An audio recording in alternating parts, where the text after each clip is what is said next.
In 476 AD, the greatest empire in human history collapsed. Not from war, not from invasion, from exhaustion. And right now, in 2026, you're following the exact same pattern. The fall of Rome explains your burnout. This is Rome in 117 AD. 5 million square kilometers, 50 million people, the empire that never slept, markets roaring at midnight, bathhouses open 24/7, entertainment, commerce, power, all available, all the time. Sound familiar? Because right now you're living in your own empire. And just like Rome, you're about to learn that infinite growth meets finite capacity. And when that happens, everything crumbles. Let's go back. 113 AD, Emperor Trajan dedicates his column in the Roman Forum. Rome controls more territory than ever before. 3 continents. Pax Romana, the Roman peace. Every young Roman believed that they were building something eternal. Every provincial governor thought they could handle the workload. Every legion commander thought they were invincible. Remember your first day?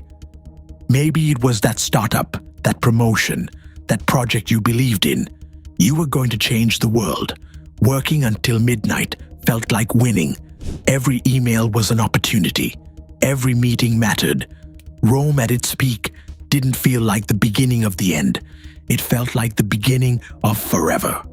It wasn't 235 AD. The crisis of the 3rd century begins. 50 emperors in 50 years. You read that right, 50. Most of them murdered. Some lasted weeks. The average CEO tenure today? 5 years. Sounds stable, right? Until you've lived through 3 reorganizations in 2 years. New boss, new strategy, new vision. Sound familiar? But here's what history doesn't tell you about Rome's collapse. Rome's problem wasn't invasion, it was response. Every barbarian raid meant creating a new legion. Every new legion meant more taxes. More taxes meant more tax collectors. More tax collectors meant more bureaucrats. More bureaucrats meant more. You see the pattern. Your version looks like this. Started with 1 project. Now you're juggling 8. Each meeting spawns 3 more meetings. Every solution creates 2 new problems. In 1960, sociologist C. Northcote Parkinson discovered what the Romans learned the hard way. Work expands to fill the time available. But here's what Parkinson didn't tell you. The time available also expands until there's no time left at all. By 270 AD, Roman governors were committing suicide, not from enemy attacks, from administrative overload. The paperwork was literally killing them. Pliny the Younger wrote to Emperor Trajan, "I am overwhelmed with the number of duties requiring my attention. I cannot find time to withdraw even for necessary rest." That email you sent at 11 p.m. last night. You're not grinding, you're Pliny. And Pliny didn't make it. Rome invented something revolutionary, the cursus publicus, the imperial postal system. Messages could travel from Britain to Syria in weeks instead of months. For the first time in human history, you could be reached anywhere, anytime. Congratulations, you live in the cursus publicus on steroids. UC Irvine researcher Gloria Mark discovered that it takes 23 minutes to fully refocus after an interruption. The average office worker is interrupted every 11 minutes. You're never actually working. You're just recovering from the last interruption while preparing for the next one. In 238 AD, co-emperors Pupienus and Balbinus lasted 99 days before being murdered by their own guards. Why? They were so overwhelmed, so stressed, so impossible to work with. Even their bodyguards couldn't take it anymore. That quick sync you scheduled, you're Pupienus, and your team is plotting. Here's where it gets dark. In 211 AD, the Antoninianus coin was 50% silver. By 268 AD, just 57 years later, it was 5% silver. Rome kept the same coin, but removed what made it valuable. You needed a wheelbarrow of coins to buy what used to cost a handful. Soldiers were being paid in worthless metal. The empire was running on fumes and calling it fuel. Your version?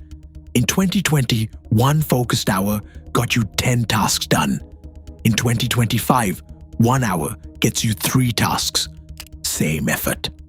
Less output. Cal Newport calls it attention residue. Every time you switch tasks, part of your brain stays behind. You're never at 100%. You're running on 5% silver, calling it 50%. And just like Rome, you keep showing up, keep going through the motions, wondering why nothing feels valuable anymore.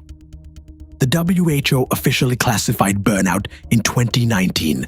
3 dimensions: exhaustion, cynicism, inefficacy. Christina Maslach's research showed 77% of workers have experienced it. You're not weak, you're not failing. You're Rome in 268 AD, and the collapse is coming. December 31st, 406 AD. The Rhine River freezes solid. Vandals, Alans, and Suevi, hundreds of thousands of them, simply walk across into Roman Gaul. No battle, no siege. They walked, and Rome didn't fig, and Rome didn't fight back. Not because they couldn't, because they were done. Legions that once conquered the Mediterranean just stopped showing up. Governors abandoned their posts. Tax collectors fled. The system didn't break from outside force. It broke from exhaustion. September 4th, 476 AD. The last Western Roman emperor, Romulus Augustulus, a teenager, is deposed. He doesn't fight. He doesn't resist. He just gives up, gets a pension, retires to a villa. The greatest empire in history ended not with a bang, but with a kid saying, "I can't do this anymore." Your breaking point doesn't look like Rome burning. It looks like Sunday scaries that become Sunday dread, that become Sunday panic attacks. The insomnia, the headaches, the getting sick every month, the forgetting why you started. Viktor Frankl wrote, "Those who have a why to live can bear almost any how." You've lost your why. Rome lost its why. And once that's gone, the fall is inevitable. But here's the twist history teachers don't tell you. The Eastern Roman Empire, the Byzantine Empire, survived for another 1,000 years. 1,000 years. Same people, same culture, same empire, different choice. What did Constantinople do that Rome didn't? They learned to subtract. Emperor Constantine moved the capital, downsized, focused, built walls, literal walls, and said, "This far, no further." Hadrian did this once before in Britain, built a wall in 122 AD, stopped expanding. And you know what? That wall gave Rome 200 more years of stability in Britain. No meetings after 3 p.m., no Slack on weekends, no work email on your phone. Greg McKeown asks, "What can I eliminate?" Rome asked, "What can I add?" You already know which one survives. The Byzantine Empire kept something else from the old Roman Republic: rotation. In the Republic, consuls served 1 year, then stepped down. Mandatory. No exceptions. Harvard Business Review studied sabbaticals. Workers who took them returned with 40% higher productivity and creativity. But more importantly, they actually wanted to come back. Early Rome's motto, SPQR, Senatus Populusque, Romanus. For the Senate and people of Rome, a purpose. Late Rome's motto, just survive. You started to change the world. Now you're just trying to make it to Friday. Purpose isn't a luxury. It's the immune system. When it's gone, every virus kills you. You have three choices. Rome walked all three. Path 1, the Western path. Keep going until total collapse, complete breakdown. Career change forced by health crisis. This is where 77% of burned out workers end up. The average recovery time, 3 to 5 years. Path 2, the barbarian path. Abandon the empire entirely. Quit. Move to Bali. Become a yoga instructor. Some Romans literally did this. Left civilization for barbarian territories. And you know what? Some of them were happier. This path is valid, but it's not necessary.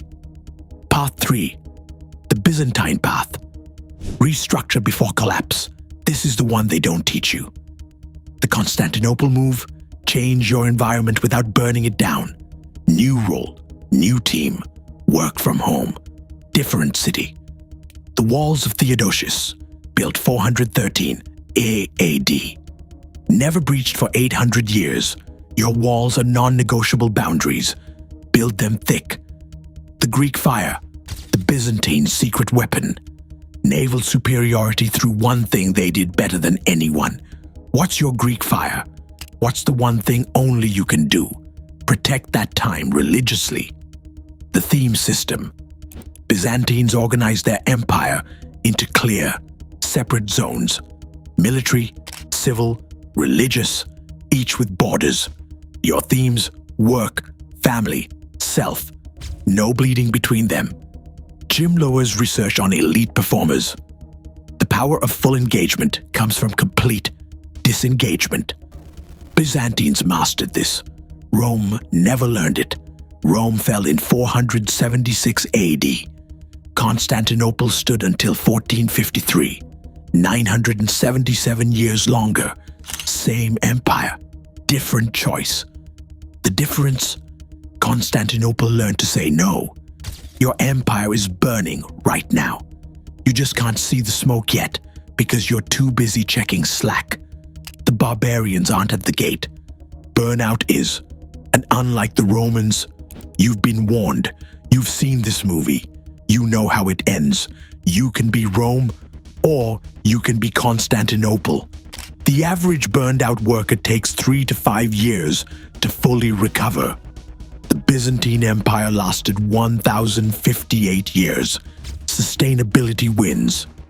Choose wisely. If this hit home, the algorithm thinks you need help. Prove it wrong, or don't. Constantinople is waiting.